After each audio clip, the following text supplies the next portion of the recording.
ನಮಸ್ಕಾರ ಸ್ನೇಹಿತರೆ, ನಾಳೆ ಅಕ್ಟೋಬರ್ 11 ಶನಿವಾರ. ನಾಳೆಯಿಂದ 66 ವರ್ಷ. ಈ 8 ರಾಶಿಯವರಿಗೆ ಭಾಗ್ಯೋದಯದ ಕಾಲ, ಯಶಸ್ಸು ಹುಡುಕಿಕೊಂಡು ಬರುತ್ತೆ. ತಿರುಪತಿ ತಿಮ್ಮಪ್ಪನ ಕೃಪಾಶೀರ್ವಾದ ನಿಮ್ಮ ಮೇಲೆ ಇರಲಿದೆ. ಹಾಗಾದ್ರೆ ಆ ಅದೃಷ್ಟವಂತ ರಾಶಿಗಳು ಯಾವುವು, ಅವುಗಳಿಗೆ ಏನೆಲ್ಲ ಲಾಭ ಸಿಗುತ್ತೆ ನೋಡೋಣ. ಅದಕ್ಕಿಂತ ಮೊದಲು ತಿರುಪತಿ ತಿಮ್ಮಪ್ಪನಿಗೆ ಭಕ್ತಿಯಿಂದ ಲೈಕ್ ಕೊಟ್ಟು ನಮ್ಮ ಫೇಸ್ಬುಕ್ ಪೇಜನ್ನು ಫಾಲೋ ಮಾಡಿ. ಇನ್ನು ನಿಮ್ಮ ಜೀವನದ ಸಕಲ ಸಮಸ್ಯೆಗಳಾದಂತಹ ಸತಿಪತಿ ಕಲಹ, ಪ್ರೀತಿಯಲ್ಲಿ ಮೋಸ, ಭೂಮಿ ವಿಚಾರ, ಕೋರ್ಟ್ ಕೇಸ್, ವ್ಯಾಪಾರ, ಹಣಕಾಸಿನ ತೊಂದರೆ, ಸಾಲಬಾಧೆ, ಸ್ತ್ರೀಯರ ಗುಪ್ತ ಸಮಸ್ಯೆ, ಹೀಗೆ ಹಲವಾರು ಸಮಸ್ಯೆಗಳಿಗೆ ಶಾಶ್ವತ ಪರಿಹಾರ ಮಾಡಿಕೊಡ್ತಾರೆ. ಡಿಸ್ಪ್ಲೇ ಮೇಲೆ ಕಾಣ್ತಕ್ಕಂಥ ಗುರುಜಿ ನಂಬರ್ಗೆ ಒಮ್ಮೆ ಕರೆ ಮಾಡಿ ನೋಡಿ. ಹೌದು, ಈ ರಾಶಿಯವರಿಗೆ ಈ ಒಂದು ಅಕ್ಟೋಬರ್ 11ರ ಶನಿವಾರದಿಂದ ಮುಂದಿನ 66 ವರ್ಷ ಭಾಗ್ಯೋದಯದ ಕಾಲದ ಜೊತೆಗೆ ಯಶಸ್ಸು ಹುಡುಕಿಕೊಂಡು ಬರುತ್ತೆ ಅಂತ ಹೇಳಬಹುದು. ತಿರುಪತಿ ತಿಮ್ಮಪ್ಪನ ಕೃಪಾಶೀರ್ವಾದ ಈ ರಾಶಿಯವರ ಮೇಲೆ ಇರೋದ್ರಿಂದ ಈ ರಾಶಿಯವರಿಗೆ ಅದೃಷ್ಟದ ಮಹಾಪರ್ವ ಕಾಲ ಶುರುವಾಗಿದೆ ಅಂತಲೇ ಹೇಳಬಹುದು. ನಿಮ್ಗೆ ಆರ್ಥಿಕ ಲಾಭ ಸಿಗುತ್ತೆ. ಸಮಾಜದಲ್ಲಿ ನಿಮ್ಮ ಕೆಲಸದಲ್ಲಿ ನಿಮ್ಮ ಗೌರವ ಹೆಚ್ಚಿಗೆ ಆಗುತ್ತೆ. ನಿಮ್ಮ ಕೆಲಸದಲ್ಲಿ ನಿಮ್ಮ ಕಾರ್ಯಕ್ಷಮತೆಯನ್ನ ಪ್ರಶಂಸೆ ಮಾಡಲಾಗುತ್ತೆ. ವೃತ್ತಿ ಜೀವನದಲ್ಲಿ ಪ್ರಗತಿಯನ್ನ ಸಾಧಿಸ್ತೀರಾ. ನಿಮ್ಮ ಕೆಲಸದಲ್ಲಿ ನೀವು ಯಶಸ್ಸನ್ನು ಪಡ್ಕೊಳ್ತೀರಾ. ಆದಾಯದಲ್ಲಿ ಹೆಚ್ಚಳದ ಸಾಧ್ಯತೆ ಇದು. ಹೊಸ ಮನೆ ಮತ್ತು ವಾಹನವನ್ನು ಖರೀದಿಸುವ ಅವಕಾಶಗಳನ್ನು ಪಡ್ಕೊಳ್ತೀರಾ. ವಿದ್ಯಾರ್ಥಿಗಳು ಪರೀಕ್ಷೆಗಳಲ್ಲಿ ಯಶಸ್ಸನ್ನು ಸಾಧಿಸ್ತೀರಾ. ಸಕಲ ಸೌಲಭ್ಯಗಳು ಹೆಚ್ಚಿಗೆ ಆಗುತ್ತೆ. ಈ ಸಮಯದಲ್ಲಿ ನೀವು ಬಹಳಷ್ಟು ಹಣವನ್ನು ಗಳಿಸಲಿಕ್ಕೆ ಅವಕಾಶಗಳು ಸಿಗ್ತಾ ಹೋಗುತ್ತೆ. ಆರ್ಥಿಕ ಲಾಭವನ್ನು ತರುತ್ತೆ.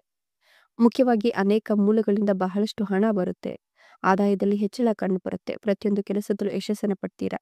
ಉದ್ಯಮಿಗಳು ಅನಿರೀಕ್ಷಿತವಾಗಿ ಲಾಭವನ್ನು ಗಳಿಸ್ತಾರೆ. ಈಗಾಗಲೇ ಹೂಡಿಕೆ ಮಾಡಿದರೆ ಅದರಿಂದ ಧನಾಗಮನವಾಗುವ ಅವಕಾಶಗಳು ನಿಮಗೆ ಸಿಗ್ತಾ ಹೋಗುತ್ತೆ. ಕೆಲಸದಲ್ಲಿ ನಿಮ್ಮ ಕಾರ್ಯಕ್ಷಮತೆಯನ್ನು ಪ್ರಶಂಸೆ ಮಾಡ್ತಾರೆ. ಸ್ಪರ್ಧಾತ್ಮಕ ಪರೀಕ್ಷೆಗಳಿಗೆ ತಯಾರಿ ನಡೆಸ್ತಿರೋರಿಗೆ ಈ ಒಂದು ಸಮಯ ಉತ್ತಮವಾಗಿದೆ. ವಿದೇಶಗಳಿಗೆ ಸಂಬಂಧಿಸಿದ ವ್ಯವಹಾರಗಳನ್ನು ಮಾಡ್ತಿರೋರಿಗೆ ಉತ್ತಮ ಲಾಭ ಸಿಗುತ್ತೆ. ವೃತ್ತಿಪರವಾಗಿ ಉತ್ತಮವಾಗಿರುತ್ತೆ ಅಂತ ಹೇಳಬಹುದು. ಈ ಸಮಯದಲ್ಲಿ ನಿಮ್ಮ ಸಂಗಾತಿಯು ನಿಮ್ಮ ವೃತ್ತಿ ಜೀವನದಲ್ಲಿ ಪ್ರಗತಿಯನ್ನು ನೋಡ್ತಾರೆ. ದೀರ್ಘಕಾಲದಿಂದ ಸಿಲುಕಿಕೊಂಡಿದ್ದ ಹಣ ಕೈಗೆ ಬರುತ್ತೆ. ಉದ್ಯಮಿಗಳು ಉತ್ತಮ ಲಾಭವನ್ನು ನೀಡುವ ಹೊಸ ಒಪ್ಪಂದಗಳನ್ನು ಮಾಡಿಕೊಳ್ತಾರೆ. ನಿಮ್ಮ ಸಂಪತ್ತನ್ನು ಹೆಚ್ಚಿಸುವ ಸಾಧ್ಯತೆಗಳು ಇದ್ದು, ಜೊತೆಗೆ ಹೊಸ ವಾಹನವನ್ನು ಖರೀದಿಸುವ ಅವಕಾಶ ಕೂಡ ಇದೆ. ಕೆಲಸ ಮಾಡ್ತಕ್ಕಂಥವರಿಗೆ ಈ ಅವಧಿ ಉತ್ತಮವಾಗಿರಲಿದೆ. ದೀರ್ಘಕಾಲದ ಆಸೆಗಳು ಈಡೇರುವ ಸಮಯ ಇದಾಗಿದೆ. ಈ ಸಮಯದಲ್ಲಿ ನೀವು ಬಹಳಷ್ಟು ಹಣವನ್ನು ಕೂಡ ಉಳಿಸ್ತೀರಾ ಅಂತ ಹೇಳಬಹುದು. ಇನ್ನು ನೀವು ಈ ಸಂದರ್ಭದಲ್ಲಿ ಏನೆಲ್ಲ ಅಂದುಕೊಂತು ಕೆಲಸ ಕಾರ್ಯಗಳಿಗೆ ಕೈ ಹಾಕ್ತಿರೋ ಆ ಕೆಲಸ ಕಾರ್ಯಗಳೆಲ್ಲವೂ ಕೂಡ ಏಕಕಾಲಕ್ಕೆ ಒಂದು ಪ್ರತಿಫಲವನ್ನು ತಂದುಕೊಡುತ್ತೆ ಅಂತ ಹೇಳಬಹುದು. ಇದರಿಂದಾಗಿ ನಿಮಗೆ ಸುಖದ ಸುಪ್ಪತ್ತಿಗೆಯಲ್ಲಿ ತೇಲಾಡ್ತಕ್ಕಂಥ ಯೋಗ ಆಯಿತು. ಈ ಸಮಯವು ನಿಮಗೆ ಕೆಲಸದಲ್ಲಿ ಲಾಭ ಮತ್ತು ಗೌರವವನ್ನು ತರುತ್ತೆ. ಉದ್ಯೋಗಿಗಳಿಗೆ ಬೋನಸ್ ಮತ್ತು ಉಡುಗೊರೆಗಳು ಸಿಗುವ ಸಾಧ್ಯತೆ ಇದ್ದು, ಕುಟುಂಬ ಜೀವನಕ್ಕೂ ಆಹ್ಲಾದಕರವಾಗಿರುತ್ತೆ. ನಿಮ್ಮ ಸಂಗಾತಿಯೊಂದಿಗಿನ ನಿಮ್ಮ ಸಂಬಂಧ ಮತ್ತು ಪ್ರೀತಿ ಬಲವಾಗಿರುತ್ತೆ. ಅವಿವಾಹಿತ ವ್ಯಕ್ತಿಗಳು ವಿವಾಹ ಪ್ರಸ್ತಾಪಗಳನ್ನು ಪಡ್ಕೊಳ್ತೀರಾ. ಎಲೆಕ್ಟ್ರಾನಿಕ್ಸ್, ಚಿನ್ನ ಮತ್ತು ಬೆಳ್ಳಿ ವ್ಯಾಪಾರದಲ್ಲಿ ತೊಡಗಿರೋರಿಗೆ ಈ ಸಮಯ ಪ್ರಯೋಜನವನ್ನು ತಂದುಕೊಡುತ್ತೆ. ಆರ್ಥಿಕ ಲಾಭದ ಸಾಧ್ಯತೆಗಳು ಇದ್ದು, ಸಿಲುಕಿಕೊಂಡಿರ್ತಕ್ಕಂಥ ಹಣ ಚೇತರಿಸಿಕೊಳ್ಳುತ್ತೆ.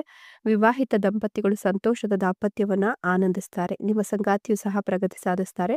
ಈ ಸಮಯದಲ್ಲಿ ನೀವು ಹೆಚ್ಚು ಜನಪ್ರಿಯರಾಗ್ತೀರಾ. ಕಾಲಕಾಲಕ್ಕೆ ಅನಿರೀಕ್ಷಿತ ಆರ್ಥಿಕ ಲಾಭಗಳನ್ನು ನೀವು ಕಂಡುಕೊಳ್ತಾ ಹೋಗ್ತೀರಾ ಅಂತ ಹೇಳಬಹುದು.